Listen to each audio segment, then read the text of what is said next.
បា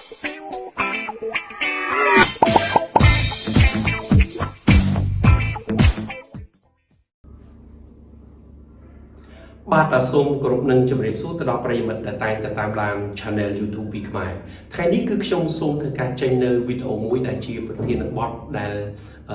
ក្តៅនៅក្នុងតាមបណ្ដាញសង្គម Facebook ដែលយើងនិយាយថាការ boost យក code interest ណាកន្លែងនេះគឺខ្ញុំចង់ធ្វើការបញ្យល់ឲ្យអ្នកទាំងអស់គ្នាយល់ថាតើ code interest នេះវាមានប្រយោជន៍បែបណាសម្រាប់យើងហើយវាមិនមានប្រយោជន៍បែបណាសម្រាប់យើងខ្ញុំចង់ធ្វើការបញ្យល់ឲ្យគ្នាអ្នកទាំងអស់គ្នាយល់ច្បាស់ឥឡូវខ្ញុំចង់ឲ្យអ្នកទាំងអស់គ្នាមើលទៅលើវីដេអូរបស់ខ្ញុំថាតើកន្លែង code interest ហ្នឹងវានៅត្រង់ណាហើយវាមានប្រយោជន៍យ៉ាងម៉េចសម្រាប់យើងបាទសូមអញ្ជើញទៅមើលវីដេអូបាទឥឡូវហ្នឹងខ្ញុំសូមបង្ហាញតែម្ដងនេះយើងចូលមកដល់រូបភាពមួយដែលយើងចង់ធ្វើការ boost នេះគឺយើងទៅលើប៊ូតុង boost ងាយអញ្ចឹងកន្លែងនេះគឺយើងចូលមកងាកមើលកន្លែងពាក្យថា audience ពាក្យថា audience នេះគឺយើងបកប្រែជាភាសាមកគឺយ៉ាងទស្សនិកជនឬក៏អតិថិជនឬក៏អីហ្នឹងពី audience បកប្រែមកវិញថាទស្សនិកជនប៉ុន្តែនៃកន្លែងនេះគឺយើងនិយាយថាអតិថិជនរបស់យើងនេះនៅក្នុងនេះគឺខ្ញុំចង់បង្ហាញឥឡូវឧទាហរណ៍ថាអ្នកទាំងអស់គ្នាយកពាក្យថា create new មកណាឬក៏ខ្ញុំចូលទៅលើ edit នៃ audience របស់ខ្ញុំហ្នឹងខ្ញុំចុចទៅនេះខ្ញុំចុចអញ្ចឹងខ្ញុំសុំ scroll ចុះមកខាងក្រោមមកនេះកន្លែងពាក្យ browse នេះហើយខ្ញុំចុចកន្លែងពាក្យ interest នេះកន្លែង interest ហ្នឹងគឺយើងទៅសេវាមកណាកន្លែងហ្នឹងយើងទៅសេដូចជាយើងប្រើពាក្យថា beauty ណាទាំងអស់នេះហើយគឺជា keyword ណា health អីចឹងទៅ health and beauty អីចឹងមកទាំងអស់នេះហើយគឺជា keyword ណាអញ្ចឹងខ្ញុំចង់បញ្ជាក់កន្លែង keyword មួយនេះសម្រាប់ផលិតផលរបស់យើងមួយយើងអាចមាន keyword យ៉ាងច្រើន10 20 30អស់ហើយពាក្យថា keyword នេះមានន័យថាជាពាក្យសំខាន់ដែលសម្រាប់ចង្អុលបង្ហាញទៅកាន់ផលិតផលរបស់យើងឥឡូវឧទាហរណ៍ថានេះវាតេទៅមួយនឹង health សុខភាពចុះបើសិនជាឥឡូវឧទាហរណ៍យើងលក់អាវវិញអាវមនុស្សស្រីអញ្ចឹងយ៉ាងច្រើនខ្ញុំទៅសេពាក្យថា woman ណា woman clothing នេះតើខោអាវរបស់មនុស្សស្រីតើអាចមាន keyword ផ្សេងទៀតទេយើងអាចប្រើ keyword ផ្សេងមួយចំនួនទៀតផ្សំអញ្ចឹងទៅអ្វីដែលតេតើងជាមួយនឹងយើងអាចប្រើពាក្យថា fashion accessory យើងអាចប្រើពាក្យថា beauty ដើម្បីគេហៅថាជាទូទៅបើសិនជាយើងប្រើពាក្យ beauty វាតេតើងមួយនឹងសម្រស់មនុស្សដែលតេតើងសម្រស់គឺមនុស្សស្រីអញ្ចឹងវាអាចតេតើងជាមួយនឹង woman clothing ដែរតេតើងជាមួយនឹង clothes នឹងដែរណាគេហៅថាប្រឆិតប្រឆោតក្បែរគៀនអញ្ចឹងទាំងអស់នេះគឺជា keyword បើសិនជានៅក្នុងគណៈ keyword របស់យើងច្រើនពេកយើងគិតថាឥឡូវបើសិនជាយើងលក់ខោអាវយើងយក keyword ចេញមកពី Facebook developer លេងរហូតដល់ 1000 2000 keyword ច្រើនមែនតើថាតើ keyword ទាំងអស់ផ្សេងទៀតនោះវាចំជាមួយនឹងផលិតផលរបស់យើងដែរអត់កន្លែងនេះគឺខ្ញុំចង់លើកដើម្បីឲ្យអ្នកទាំងអស់គ្នាយល់ថា keyword ទាំងអស់នេះណា keyword ទាំងអស់នេះដូច shirt keyword ទាំងអស់នេះ shirt t-shirt polo shirt អីចឹងទៅ keyword ទាំងអស់នេះគឺវាមានតួនាទីចង្អុលទៅកាន់ផលិតផលរបស់យើងមួយអញ្ចឹងផលិតផលរបស់យើងមួយมันមាន keyword ច្រើនពេកទេអញ្ចឹងបើសិនជាយើងយក keyword ច្រើនយកមកដាក់លើហ្នឹងមានន័យថាគឺយើងស្មើនឹងយើងជ្រើសរើសយក keyword ដែលមិនពាក់ព័ន្ធជាមួយនឹងផលិតផលរបស់យើងយកមកដាក់នៅក្នុងកន្លែង interest ហ្នឹងផងដែរខ្ញុំចង់អ្វីដែលជាបញ្យល keyword គឺកន្លែងហ្នឹងខ្ញុំចង់ឲ្យអ្នកទាំងអស់គ្នាយល់ត្រង់ចំណុចហ្នឹងឲ្យបានច្បាស់ដើម្បីធ្វើឲ្យអ្នកអាចគិតថាអូ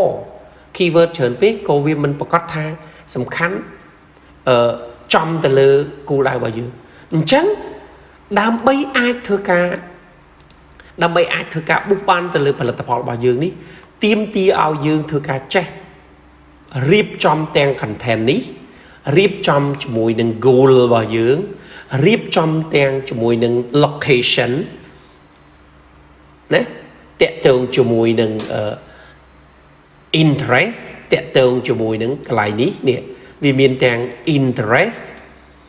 នេះខ្ញុំចុច brown មានទាំង interest behavior សំខាន់ណាស់គឺ behavior នេះអ្នកទាំងអស់គ្នាអាចចូលទៅ check មើលហើយនឹងពិនិត្យបច្ចេកទៅតាមហ្នឹងហើយនៅក្នុងនោះគឺវាមានពាក្យបច្ចេកទេសមួយចំនួនទៀតដែលអ្នកទាំងអស់គ្នាត្រូវស្វែងយល់ខ្ញុំយល់ឃើញថា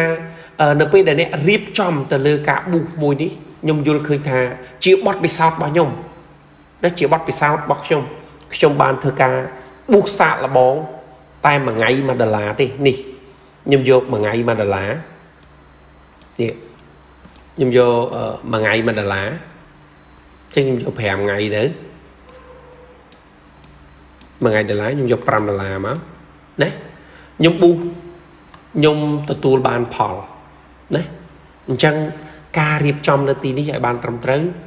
ក៏អាចធ្វើឲ្យការប៊ូសផុសរបស់យើងជាមួយនឹងការរៀបចំរូបភាពរបស់យើងបានត្រឹមត្រូវនេះក៏ទទួលបានផលផងដែរបាទដែលយើងឃើញថាតាមរយៈវីដេអូដែលខ្ញុំបានបង្ហាញមិញនេះខ្ញុំបានបញ្យល់អំពី code interest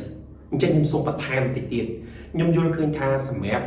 code interest ដែលយើងប្រើប្រាស់ទាញយកវាតាមសម្រាប់អានឹងគេហៅថា web ពួកខាង Facebook developer អញ្ចឹងបើសិនជាយើងត្រឹមជាអ្នកលក់តាមអ្នកលក់អនឡាញយើងអត់សូវដឹងយើងអត់សូវទៅចេះប្រើទៅលើកុំព្យូទ័រច្បាស់អញ្ចឹងវាមានការលំបាកអញ្ចឹងដូចខ្ញុំបញ្យល់មកអញ្ចឹងខ្ញុំយល់ឃើញថាធ្វើម៉េចអ្នកនរគ្នាឲ្យតែយល់អំពី keyword មានន័យថាពាក្យសំខាន់អ្វីដែលជាផ្ដោតលើផលរបស់អ្នកហើយអ្នកនរគ្នាត្រូវយល់ដឹងអំពីការប៊ូសផុសនៅខាងមុខហ្នឹងឲ្យតែបានច្បាស់ខ្ញុំគិតថាអាចទទួលផល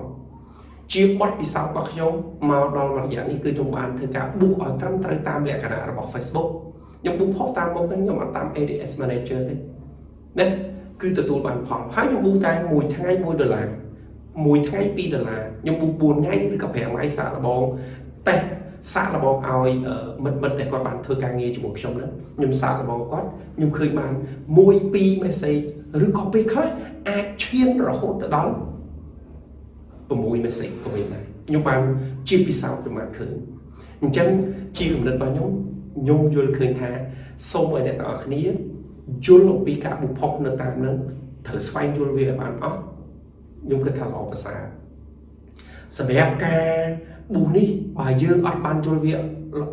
លំអិតទេយើងនឹងប៊ូសទៅអត់ទទួលបានផលណានេះគឺជាចំណុចមួយដែលយើងគួរតែត្រូវតែស្វែងយល់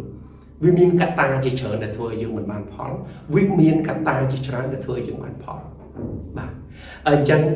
សង្ឃឹមថាវីដេអូមួយនេះសូមមិត្តទាំងអស់គ្នាជួយធ្វើការចែករំលែកគ្នាដើម្បីឲ្យមិត្តផ្សេងទៀតណា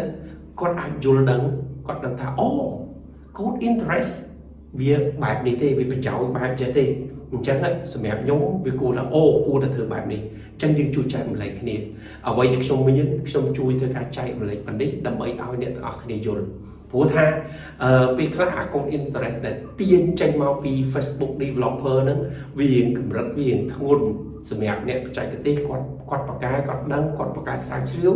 អូខេវាល្អមែនទែនសម្រាប់ពួកគាត់តែយើងអ្នកលក់អនឡាញតែចុចកុំព្យូទ័រអានេះសម្រាប់អ្នកមួយចំនួនគាត់អត់ដឹងអ្នកខ្លះគាត់អត់តែមានកុំព្យូទ័រប្រើផងគាត់មានតែទូរស័ព្ទដៃមួយចុចណាអញ្ចឹងត្រូវយល់ត្រង់ចំណុចនេះ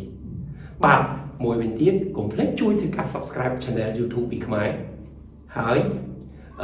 ជួយធ្វើការ follow ដើម្បីទទួលបាននៅ